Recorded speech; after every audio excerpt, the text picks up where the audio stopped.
Grinding machine is used for removing small, what this is, for removing small amount of material on the workpiece.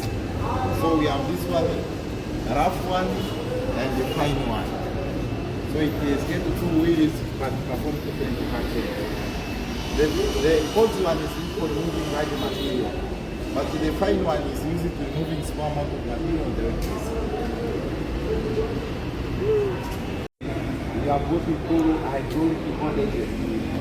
Concentrating the body panel or body frame that is the heavily from an accident or whatever it is.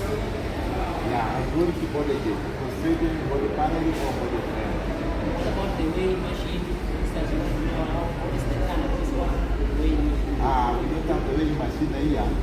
But for example, this very low waste machine, the maximum capacity is able to carry only 5 tons.